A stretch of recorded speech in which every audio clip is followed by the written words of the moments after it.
Hello guys, welcome to my YouTube channel Shiva learning point. तो भाई हमने पीछे पढ़ा था व्यक्तिक विभिन्नता के बारे में कि व्यक्तिक विभिन्नता है क्या।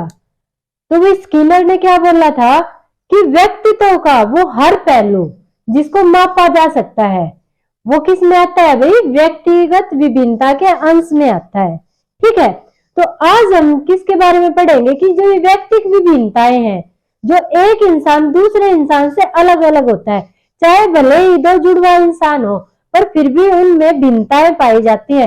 चाहे वो रंग रूप के आधार पे हो, वो एज के आधार पे हो, या फिर वो मतलब कि शारीरिक आधार पे, मानसिक आधार पे, सांस्कृतिक आधार पे, किसी भी आधार पे भिन्नता हो, मगर एक इंसान दूसरे इंसान से भिन्न पाया जाता है। इस पूरी दुनिया में कोई भी दो इंसान बिल्कुल एक जैसे नहीं होते हैं। ठीक है, जैसे हर किसी का फिंगरप्रिंट अलग अलग होता है ना, ऐसे ये लगा लो हर इंसान अलग अलग होता है। तो जो व्यक्तिगत भिन्नताएं हैं, इनका भाई हमारी शिक्षा में क्या महत्व है, आज हम इसके बारे में पढ़ेंगे, क्योंकि बार बार एग्जाम में यही पूछा जाता है भाई इनका शिक्षा में क्या महत्व है, हम शिक्षा में कैसे इसको प्रभावी बना सकते हैं कि हाँ भाई क्लास में जितने भी बच्चे हैं सब एक दूसरे से अलग अलग हैं। हम ये बात जान के कैसे अपनी जो पढ़ाई है, अपनी शिक्षा है, उसको प्रभावी बना सकते हैं। तो आज हम वही पढ़ेंगे। ठीक है, कि व्यक्ति जो भिन्नता है उसका शिक्षा में क्या महत्व है। ठीक है, तो भाई इसको हम दो आधार पे देखेंगे, एक तो मनोवैज्ञानिक भिन्नता के आधार पे और दूसरा है शारीरिक भिन्नता के आधार पे। ठीक है, दो तरह से इसको डिवाइड कर दिया, एक मनोवैज्ञानिक आधार पे और दूसरा है शारीरिक आधार पे। तो अगर मनोवैज्ञानिक आधार पे बात करते हैं तो सबसे पहले आता है संवेगात्मक भिन्नता के आधार पर अधिगम। संवेगात्मक भिन्नता क्या होती है, जब इंसान संवेगों में भिन्न भिन्न होते हैं। ठीक है, मान लो कोई बच्चा बहुत जल्दी उत्तेजित हो जाता है, किसी को बहुत जल्दी गुस्सा आ जाता है, कोई बहुत ही शांत स्वभाव का है, शांति से रहता है। जब अध्यापक को उनकी संवेगात्मक भिन्नता के बारे में पता होगा कि हाँ भाई इस बच्चे को जल्दी गुस्सा आ जाता है, ये बच्चा शांत रहता है, ये बच्चा वाचाल प्रवृत्ति का है, जब अध्यापक को बच्चों के बारे में, उनके नेचर के बारे में पता होगा तो अध्यापक जो शिक्षण विधियां यूज करेगा वो बच्चों के अकॉर्डिंग यूज करेगा कि किस बच्चे को मैं किस तरीके से पढ़ा सकता हूँ। ठीक है, तो जो संवेगात्मक भिन्नता है उसको जान के अपने अधिगम को ज्यादा प्रभावी बना सकता है एक अध्यापक। उसके बाद आता है बौद्धिक भिन्नता के आधार पर अधिगम। बौद्धिक भिन्नता क्या होती है भाई, दिमाग। किसी बच्चे में ये बोलते हैं कि ये मंद बुद्धि है, कोई तीव्र बुद्धि होता है, कोई सामान्य बुद्धि होता है। एक क्लास में ऐसा नहीं है कि एक टीचर ने एक लेसन करवा दिया तो सभी बच्चों ने उसको 1 मिनट में याद कर लिया, नहीं। कुछ बच्चे ऐसे होंगे जो उसको उसी क्लास में याद कर लेंगे, कुछ बच्चे ऐसे होंगे जो अगले दिन तक उसको याद कर पाएंगे, और कुछ बच्चे ऐसे होंगे जो एक लेसन में से निकलने में कम से कम 1 वीक ले देंगे। ठीक है, तो ऐसा क्यों होता है, क्योंकि उनकी जो बुद्धि है वो अलग अलग होती है। किसी की मंद बुद्धि होती है तो किसी की तीव्र बुद्धि होती है, और कुछ सामान्य बुद्धि के बच्चे होते हैं। तो अध्यापक को इन बौद्धिक भिन्नताओं को जान के और फिर उसके अकॉर्डिंग अपना अध्यापन कार्य करवाना चाहिए। वो क्लास में इतना ही वर्क करवाए ताकि जो कमजोर बच्चे हैं वो ज्यादा पिछड़ ना जाए। ठीक है, वो भी साथ साथ काम करके और वो भी चलते रहे, साथ साथ चलते रहे। ठीक है, उसके बाद आता है रुचियों के आधार पर अधिगम। भाई रुचियों के आधार पे हर बच्चे की रुचि अलग अलग होती है। ठीक है, किसी बच्चे की मैथ में रुचि है, किसी की हिंदी में रुचि है, किसी की इंग्लिश में रुचि है, किसी की एसएस में, किसी की साइंस में। हर बच्चे की रुचि अलग अलग होती है, तो उसको उसकी रुचि के अकॉर्डिंग पढ़ाया जाए। ठीक है, जिस सब्जेक्ट को पढ़ने में बच्चा रुचि दिखा रहा है, जिस तरीके से पढ़ने में बच्चा रुचि दिखा रहा है, बच्चे को उसी तरीके से पढ़ाया जाए।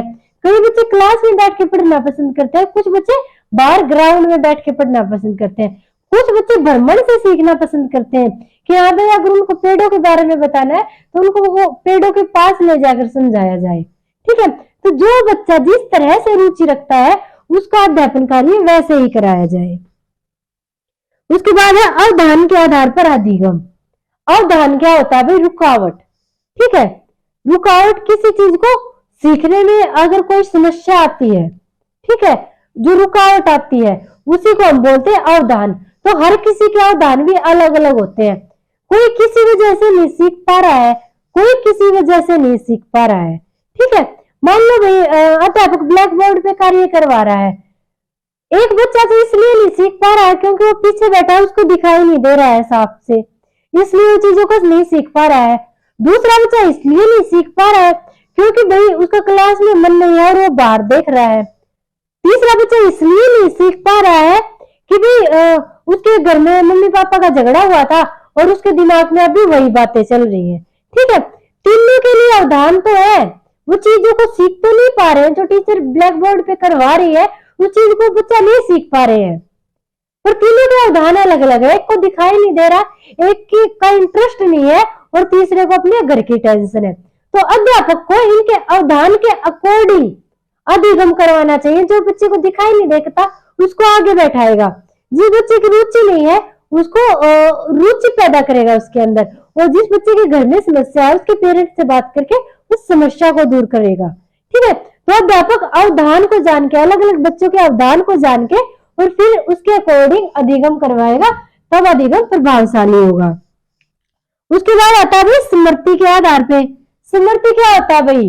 याददाश्त, जो हम याद रखते हैं। ठीक है, कोई बच्चा ऐसा होता है जिसको एक बार पढ़ते ही याद हो जाता है, कोई ऐसा होता है जिसको 2 बार पढ़ने पे याद होता है, और कोई ऐसा नील होता है जिसको 10 बार पढ़ने पे याद होता है।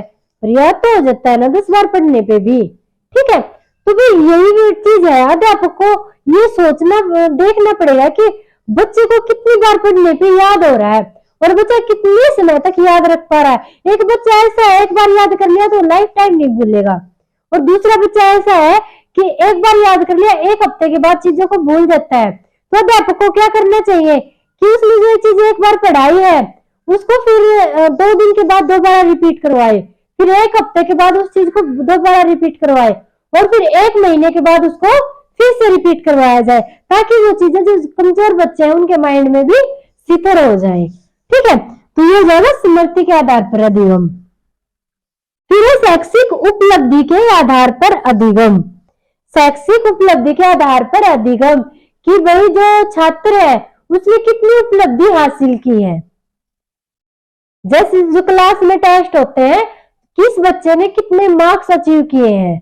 अगर टीचर ने 100 नंबर का टेस्ट ले लिया, उसमें से किसी बच्चे ने 80 नंबर लिए तो किसी ने सिर्फ 30 नंबर ही ले पाया है। ठीक है, तो अध्यापक को देखना पड़ेगा कि अभी 80 वाले को तो चलो ठीक है समझ में आया है, जो 30 वाला है इसको बहुत कम समझ में आया है, तो इसको और ज्यादा ध्यान की जरूरत है, उस पर और ज्यादा टीचर को फोकस करना पड़ेगा।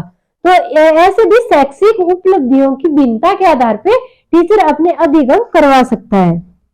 फिर विशिष्ट योग्यताओं के आधार पर अधिगम। भाई जो हर बच्चा होता है उसमें अलग अलग योग्यताएं होती है, हर बच्चे की योग्यताएं अलग अलग होती है। ठीक है, तो कोई भी मैथ के सम जो बहुत इजी कर देता है, कोई भाई हिंदी को बहुत इजीली याद कर लेता है, किसी को इंग्लिश लैंग्वेज अच्छी कर लगती है। तो बच्चों को उनकी योग्यता के अनुसार पढ़ाया जाए। ठीक है, बच्चों को उनकी योग्यता के अनुसार पढ़ाया जाए, तब अधिगम ज्यादा प्रभावशाली होगा। ठीक है भाई, यह तो मनोवैज्ञानिक भिन्नता के आधार पर अधिगम। हम कैसे मनोवैज्ञानिक आधार पर अपने अधिगम को प्रभावी बना सकते हैं, जब हमें पता होगा कि बच्चे एक दूसरे से अलग हैं। अब आता है शारीरिक भिन्नताओं के आधार पर अधिगम। आयु की भिन्नता के आधार पर, भाई अलग अलग एज के बच्चों के लिए अधिगम अलग अलग ही तो होता है। एक तो 5 साल के बच्चे को आप पढ़ाओ और एक 10 साल के बच्चे को आप पढ़ाओ, ऐसे थोड़ी ना दोनों को एक ही चीजें पढ़ाई जाएंगी। भाई दोनों की एज में डिफरेंस है तो दोनों को चीजें भी अलग अलग पढ़ाई जाएंगी।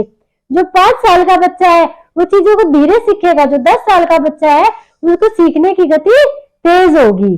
ठीक है, तो आयु के अकॉर्डिंग बच्चों का अधिगम करवाया जाए। फिर शारीरिक परिपक्वता के आधार पर अधिगम। कौन सा बच्चा किस कार्य को करने में शारीरिक रूप से परिपक्व हो गया है, ये चीज भी अध्यापक को देखनी पड़ेगी। जैसे कि छोटे बच्चे हैं वो मैथ के बड़े सम नहीं निकाल पाते। ठीक है, तो अध्यापक को ये बात समझनी पड़ेगी कि जो छोटे बच्चे वो इतना बड़ा सम नहीं निकाल पाएंगे, तो उनको उनकी शारीरिक परिपक्वता के आधार पे छोटे सम देने होंगे। उनसे ऐसे कार्य नहीं करवाए जा सकते जो कि उनके शारीरिक बल के बाहर के कार्य हों। ठीक है, जैसे मान लो कोई भी अगर प्रायोगिक कार्य करवाया जा रहा है, साइंस का कोई असाइनमेंट उनको समझाया जा रहा है और प्रयोग करके दिखाया जा रहा है, तो बच्चों, जो छोटे बच्चे हैं, 5-6 साल के बच्चे हैं, वो शारीरिक रूप से परिपक्व नहीं है कि वो प्रयोग खुद करके देखें, वो चीजों को तोड़ फोड़ देंगे। तो अध्यापक को ध्यान रखना पड़ेगा कि कौन बच्चे प्रयोग करके देख सकते हैं और किन को सिर्फ दिखा के समझाया जाएगा। ठीक है, तो ये हो जाएगा भाई शारीरिक परिपक्वता के आधार पर अधिगम। उसके बाद स्वास्थ्य के आधार पर अधिगम। भाई जब एक बच्चा स्वस्थ होगा तभी वो अच्छे से पढ़ पाएगा, तभी वो चीजों को अच्छे से समझ पाएगा। तो जो अध्यापक है उसको बच्चों के स्वास्थ्य का विशेष ध्यान रखना पड़ता है कि भाई उसकी क्लास में कोई बच्चा कमजोर बीमार तो नहीं है। अगर बच्चा बीमार होगा तो चीजों को नहीं सीख पाएगा। ठीक है, तो स्वास्थ्य को ध्यान में रख के अधिगम करवाया जाता है। फिर विकलांगता के आधार पर अधिगम। भाई हमारा जो अधिगम है वो ऐसा होना चाहिए कि जो हमारे क्लास में जो डिसेबिलिटी वाले बच्चे हैं, ठीक है, जो विकलांग बच्चे हैं, उनको ऐसा फील ना हो कि वो क्लास से अलग है। जो हम अधिगम कार्य करवाए वो ऐसे करवाने चाहिए ताकि वो भी उनमें बढ़ चढ़ के भाग ले सके।